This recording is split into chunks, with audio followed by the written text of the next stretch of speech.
El Dios de Jacob, de Arthur Pink. Salmos 46, 7. Nuestro refugio es el Dios de Jacob. Ese título divino, el Dios de Jacob, se encuentra al menos 14 veces en el Antiguo Testamento. Y además 3 veces leemos sobre el poderoso Dios de Jacob. Esta repetición frecuente contiene un significado profundo y sugiere valiosas lecciones para aprender.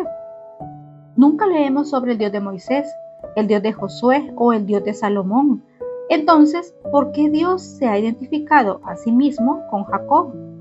¿Qué hay en el trato del Señor con este hombre que nos sugiere la importancia de este título? ¿Cuál es el significado particular de esta expresión que aparece y se repite a través de los salmos como un estribillo familiar? El Dios de Jacob es el Dios de la elección. Jacob nos proporciona la ilustración más clara e inconfundible de la elección soberana de Dios en toda la Biblia. Cualesquiera que sean las objeciones que puedan surgir en referencia a la elección de Abraham por Dios para ser el padre de los fieles o de la nación de Israel, para ser la destinataria de sus favores peculiares, no hay forma de dudar de la elección de Jacob por Dios. El caso de Jacob nos proporciona la refutación más enfática a la teoría de que la elección de Dios depende de algo en la criatura, algo real o previsto, y muestra que la elección eterna de ciertos individuos para salvación no se debe a que los sujetos sean dignos, sino únicamente a los resultados de la gracia soberana de Dios. El caso de Jacob prueba de manera concluyente que la elección de Dios es enteramente arbitraria, totalmente gratuita y no se basa en nada excepto en su propia voluntad. Cuando Rebeca concibió de uno, de Isaac nuestro padre, pues no habían aún nacido ni habían hecho aún ni bien ni mal, para que el propósito de Dios conforme a la elección permaneciese, no por las obras, sino por el que llama, se le dijo: el mayor servirá al menor, como está escrito: a Jacob amé, mas a Esaú aborrecí. Romanos 9, 10, 13.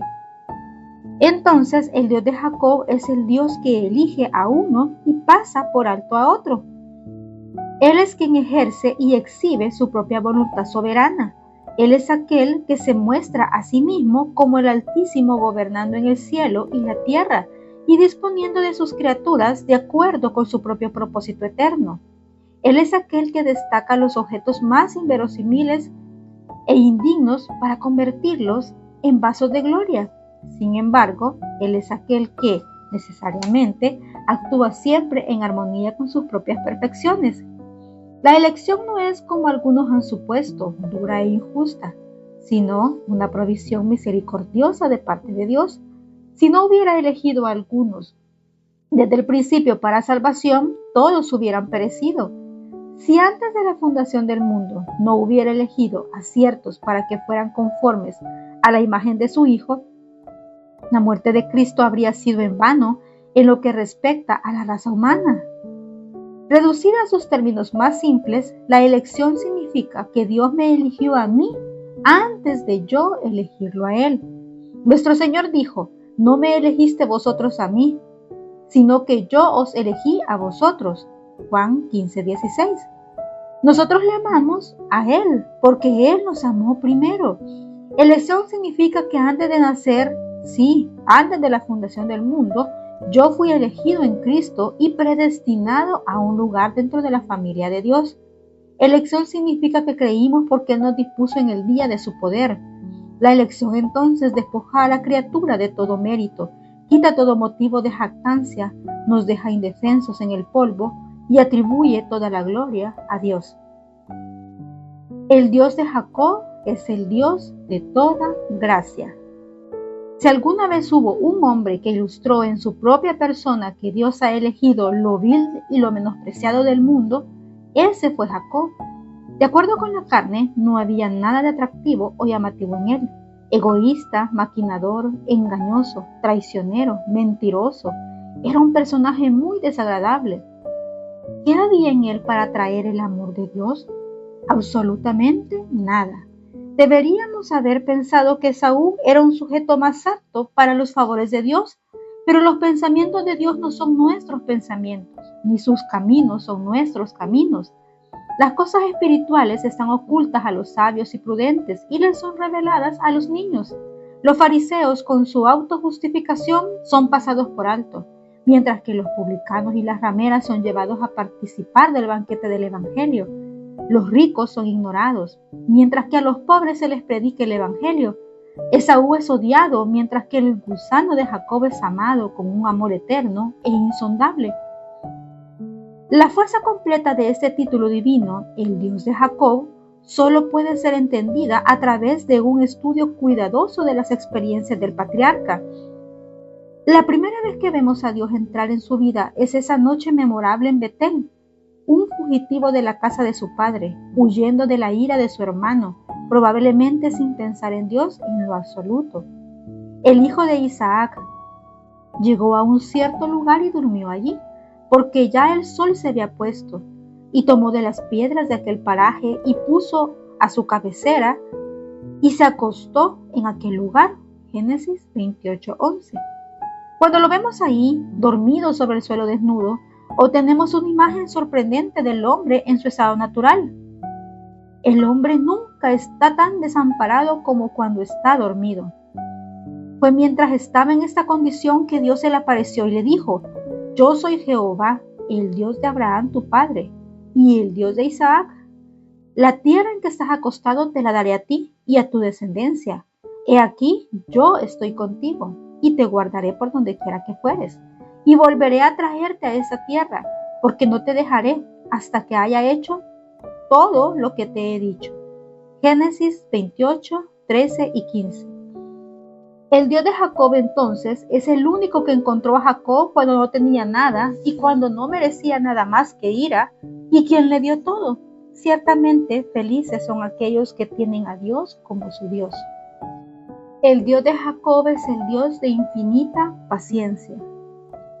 Es necesario un estudio cuidadoso de toda la vida de Jacob, tal como está registrada en Génesis, para descubrir toda la fuerza de este hecho.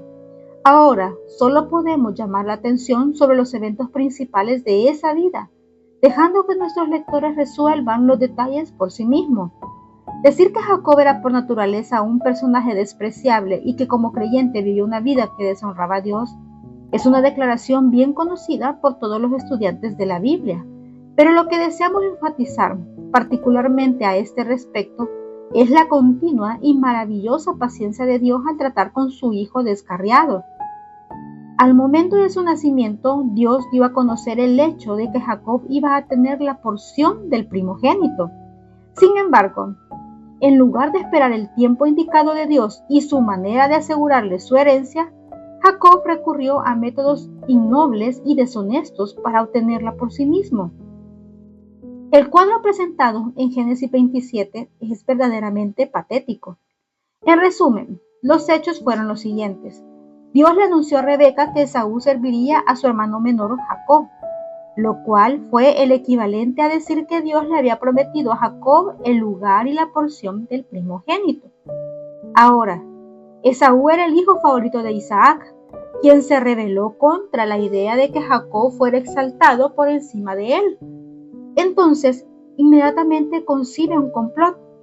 En el momento de su vejez, Isaac llama a Esaú, le habla de la cercanía de su muerte, le pide a su hijo que le prepare comida y al mismo tiempo se propone darle la bendición patriarcal. La prisa y el secreto que marcaron sus acciones revelan un esfuerzo decidido por frustrar el propósito de Dios y transferir la bendición a su hijo mayor. Aunque Esaú debe haber estado familiarizado con el propósito divino y aunque en realidad ya había vendido su herencia a Jacob en una fecha anterior, sin embargo, al ver la oportunidad de recuperar su primogenitura perdida, acepta sin reparos el plan de su padre. Pero Rebeca, cuyo hijo favorito era Jacob, había escuchado el plan de Isaac, por lo que se propone neutralizarlo con un plan contrario. Ella está decidida a conservar para Jacob la bendición que Jehová le había prometido. Ella sintió que un mal estaba a punto de hacerse a su favorito. Imaginó que el propósito de Dios estaba en peligro. Ella creyó que los medios incorrectos justificarían un fin correcto. Habiendo trazado sus planes, confía en Jacob y le instruye sobre cómo proceder para vencer a Esaú. Ahora bien, ¿qué debería haber hecho Jacob? Claramente esa fue una dolorosa prueba de fe. La promesa de Dios parecía a punto de fallar. Aparentemente su propósito iba a ser derrotado. Solo había un camino correcto a seguir para él, y era presentar todo el asunto ante Dios y suplicar por su ayuda. Las situaciones extremas para el hombre son oportunidades para Dios. Pero Dios no estaba en sus pensamientos, tenía más confianza en los medios carnales y por lo tanto accedió a llevar a cabo el plan de su madre. Es importante notar aquí que la caída de Jacob no fue simplemente sucumbir a una tentación repentina e inesperada. El 12º versículo de Génesis 27 destaca inequívocamente el hecho de que el engaño que Jacob practicó sobre su padre fue un acto deliberado y premeditado. Vio claramente su pecado ante los ojos de Dios y temió hacer caer sobre él la maldición divina. Sin embargo, obedeció desafiante a las sugerencias de su madre. Sus preparativos se hicieron rápida y hábilmente, y la comida que su madre había preparado fue llevada a su padre. Él declara valientemente que él es el primogénito. La mentira sigue a la mentira. Isaac está completamente engañado y Jacob obtiene la bendición. La secuela es bien conocida. Se descubre el complot, el engaño es develado, se enciende la ira de Esaú y Jacob huye para salvar su vida. Es en este punto que aparece la maravillosa gracia y paciencia de nuestro Dios. En la primera noche de su ausencia de casa, Dios se revela en una visión a Jacob y promete estar con el fugitivo, protegerlo donde quiera que vaya y traerlo de regreso a la tierra prometida. La respuesta de Jacob a esas declaraciones llenas de gracia revela las condiciones de su corazón. E hizo Jacob votos diciendo: si fuere Dios conmigo y me guardare en este viaje en que voy, y me diere pan para comer y vestido para vestir, y si volviera en paz a casa de mi padre, Jehová será mi Dios. Génesis 28, 20, 21. Este voto que hizo Jacob revela muy bien el espíritu negociador del hombre y muestra lo poco que conocía del carácter de Dios. Pasados los años que vivió en la granja de su suegro, notamos la próxima aparición de Dios a Jacob. También Jehová dijo a Jacob: vuélvete a la tierra de tus padres y a tu parentela, y yo estaré contigo. Génesis 31:3. Años antes, en la noche en que se reveló a él por primera vez, Dios prometió traer a su hijo descarriado de regreso a la tierra prometida. Sin duda, un intenso anhelo había llenado el corazón de Jacob durante su exilio. Había llegado el momento en que Dios comenzará el cumplimiento de su promesa. Él le revela a Jacob que ahora era su voluntad que comenzara su viaje de regreso a casa. Una vez más, Dios le asegura que estará con él. ¿Cuál es la respuesta de Jacob a esto? Su primer pensamiento fue asegurarse el salario que le debía Labán, salarios que eran en forma de ganado y ovejas, muchos de los cuales habían sido obtenidos mediante un truco. Su siguiente pensamiento fue escabullirse en secreto. En lugar de decirle a su suegro que Dios le había ordenado regresar a Canaán, no haciéndole saber que se iba, se llevó el ganado de su ganancia que había obtenido en Padán Aram. Tenía ausencia total de confianza en Dios. La fe en sus promesas benévolas era nula y su conducta fue muy indigna e impropia en alguien grandemente favorecido por Jehová.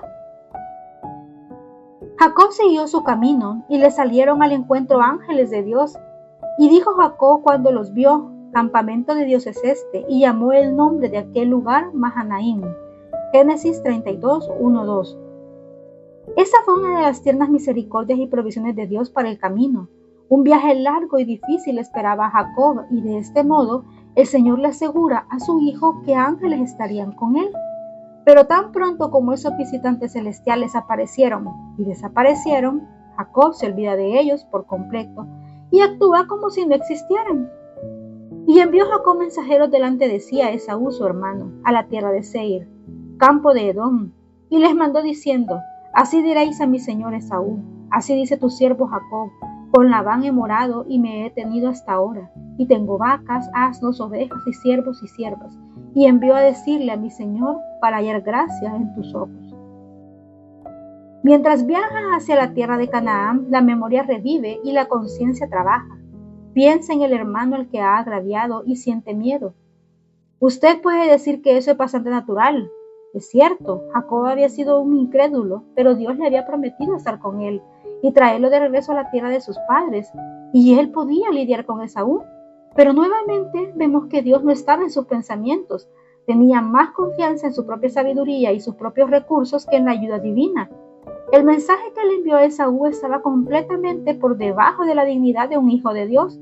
Frases aduladoras como mi señor Esaú y tu siervo Jacob cuentan su propia triste historia. Pero las esperanzas de Jacob se ven defraudadas. Ningún saludo amistoso viene de Esaú, al contrario, hay indicios de que tiene intenciones de tomar la vida de su hermano. Esaú iba a encontrarse con Jacob y con él 400 hombres. Jacob tiene ahora mucho miedo. Entonces Jacob tuvo gran temor y se angustió, y distribuyó al pueblo que tenía consigo, y las ovejas y las vacas y los camellos en 2 campamentos, y dijo, si viene Esaú contra un campamento y lo ataca, el otro campamento escapará. En lugar de ir el Señor de inmediato, comienza a planificar y a maquinar. Habiendo completado sus planes, se vuelve a Dios y suplica su ayuda. Cuán fiel a la naturaleza humana. Apenas se había levantado de sus rodillas, una vez más se apoya en el brazo de la carne. La presencia de Esaú echó de su mente a la presencia de Dios, habiendo dividido su familia y posesiones en 2 campamentos, de modo que en caso de que uno fuera atacado y destruido, el otro pudiera escapar, y así al menos salvar una parte. Jacob prepara y envía luego un regalo costoso para Esaú, pensando que por este medio la ira de su hermano podría apaciguarse. Así, en lugar de permitir a Dios manejar a Esaú, Jacob, con su servil obsequio, busca comprar el favor de su hermano. Verdaderamente, el temor del hombre pondrá lazo. Pero lo anterior solo proporciona un contexto oscuro sobre el cual pueden brillar las riquezas de la gracia divina. A pesar de toda su incredulidad, falta de confianza en Dios y confianza en sí mismo, Jehová se aparece una vez más a su siervo, esta vez en la forma de un hombre que luchó con Jacob toda la noche. Aún así, Jacob todavía tiene que aprender que el que confía en Jehová será exaltado. El encuentro real con Esaú todavía tenía que ser afrontado, y cuando alcanzó la crisis, el viejo Jacob volvió a salir a la luz. Cuando Esaú se acercó a él, Jacob se inclinó hasta el suelo 7 veces. Qué posición tan inapropiada para alguien que tenía una relación con Dios como la que disfrutaba Jacob. Esta deferencia excesiva hacia el hermano al que había agraviado presagiaba un miedo servil. La forma generosa en que actuó Esaú avergonzó a Jacob. Se mostró bastante amistoso con este hermano, de hecho, ansioso por ayudarlo. Cuán a menudo los hijos de Dios se comparan desfavorablemente con los hijos del mundo. Esaú sugiere que los 2 campamentos se unan y que viajen juntos al antiguo hogar. Jacob responde a esta generosa propuesta de una manera muy característica y por medio de una excusa persuasiva, la rechaza hábilmente. El miedo todavía lo poseía. Quizás el estado de ánimo de Esaú puede cambiar. La vieja enemistad podría despertar. Por lo tanto, Jacob sugiere que Esaú siga adelante, mientras que él con sus hijos y rebaños avanzan más lentamente en la retaguardia. Promete encontrarse con él en Seir. Pero tan pronto como Esaú y sus 400 hombres partieron, Jacob viajó deliberadamente en direcciones opuestas y se estableció en Sucot. Así, por su mentira y traición, una vez más Jacob deshonró al Señor. Más aún, Jacob no se contentó con una estancia temporal en Sucot, se construyó una casa ahí, evidentemente con el propósito de habitar en ese lugar. Este acto suyo no solo fue un acto de maldad hacia Esaú, sino que desafió el claro mandato de Dios. Vuélvete a la tierra de tus padres. Génesis 31:3. Mas cuando el pecado abundó, sobreabundó la gracia. Romanos 5:20. Cuanto más indigno el tema, más glorificada es la gracia de Dios. A pesar del descarrío y la maldad de Jacob, a pesar de su desconfianza y desobediencia, a pesar de sus repetidos fracasos, Dios todavía lo trata con misericordia. Apareció otra vez Dios a Jacob cuando había vuelto de Padán Aram y le bendijo. Y le dijo Dios, tu nombre es Jacob, no se llamará más tu nombre Jacob, sino Israel será tu nombre. Y llamó a su nombre Israel. También le dijo Dios: yo soy el Dios omnipotente, crece y multiplícate, una nación y conjunto de naciones procederán de ti, reyes saldrán de tus lomos. La tierra que he dado a Abraham y a Isaac la daré a ti, y a tu descendencia después de ti daré la tierra. Génesis 35, 9, 12. Cuán incomparable es la paciencia de Dios, cuán infinita es su paciencia, cuán incomparable es su gracia. Jacob es un caso modelo. A menos que nuestra visión sea borrosa, no podemos evitar ver en la triste historia del viejo patriarca una descripción fiel de nuestras propias personalidades. Nuestra experiencia es muy parecida a la de él. El corazón maligno de la incredulidad permanece en nosotros y muy a menudo regula la vida del creyente. Como Jacob, siempre estamos planeando y maquinando y luego pedimos la bendición de Dios sobre nuestras estrategias.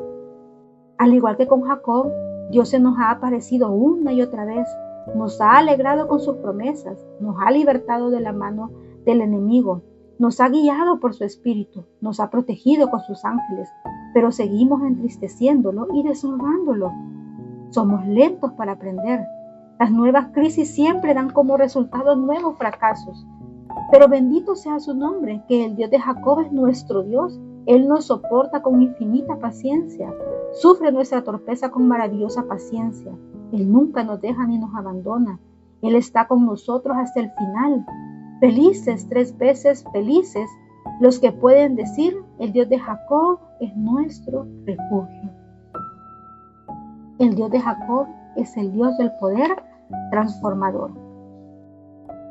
Zacarías 14:7 declara: al caer la tarde, habrá luz. La puesta del sol de la vida de Jacob revela el triunfo de la poderosa gracia de Dios. En las escenas finales de su vida, vemos al espíritu victorioso sobre la carne. No solo es profundamente interesante estudiar de cerca las últimas páginas de la biografía del patriarca, sino que nos presentan los maravillosos efectos transformadores del poder de Dios. Y subieron de Egipto y llegaron a la tierra de Canaán, a Jacob su padre, y le dieron las nuevas diciendo: José vive aún, y él es señor en toda la tierra de Egipto. Y el corazón de Jacob se afligió porque no los creía. Y ellos le contaron todas las palabras de José que él les había hablado, y viendo Jacob los carros de José y lo que enviaba para llevarlo, su espíritu revivió. Entonces dijo Israel: basta, José mi hijo vive todavía, iré y le veré antes que yo muera. Génesis 45, 25, 28. Al principio, la noticia de que José estaba vivo parecía demasiado buena para ser verdad, pero los carros que había enviado para tranquilizar a su padre lo convencieron. El espíritu de Jacob revivió e inmediatamente emprendió el viaje a Egipto. Es hermoso notar que lo primero que se registró después de que comenzó el viaje fue un acto de adoración por parte del anciano patriarca. Salió Israel con todo lo que tenía y vino a Berseba y ofreció sacrificios al Dios de su padre Isaac. Génesis 46:1. Los largos años de disciplina en la escuela de la experiencia le habían enseñado finalmente a poner a Dios en primer lugar. Antes de descender a Egipto, adora al Dios de su padre Isaac. De inmediato Dios se encontró con él y le dijo: Jacob, Jacob. Note la respuesta: heme aquí. Génesis 46:2. No es necesario ahora enviar un ángel. Jacob ha aprendido a reconocer la voz de Dios mismo. Otra escena resalta el notable cambio que la gracia divina obró en el carácter de Jacob. También José introdujo a Jacob, su padre, y lo presentó delante de Faraón, y Jacob bendijo a Faraón. Génesis 47:7. El anciano y débil patriarca llevado ante el monarca del imperio más poderoso del mundo. ¿Y qué dignidad caracteriza ahora a Jacob? ¿Qué contraste con el día en que se inclinó 7 veces ante Saúl? Aquí no hay vergüenza ni adulación. Jacob toma el verdadero lugar de un hijo de Dios. Es hijo del Rey de Reyes, embajador del Altísimo. Breve es el registro, pero cuánto sugieren las palabras. Y Jacob respondió a Faraón: los días de los años de mi peregrinación son 130 años. Génesis 47:9. Por fin, Jacob había aprendido que su hogar no estaba aquí, que él era un extraño y un peregrino en la tierra. Ahora ve que su vida no es más que un viaje, con un punto de partida y una meta. El punto de partida, la conversión. La meta, la gloria celestial. Y llegaron los días de Israel para morir. Y llamó a José su hijo, y le dijo: si he hallado ahora gracia en tus ojos, te ruego que pongas tu mano debajo de mi muslo, y harás conmigo misericordia y verdad.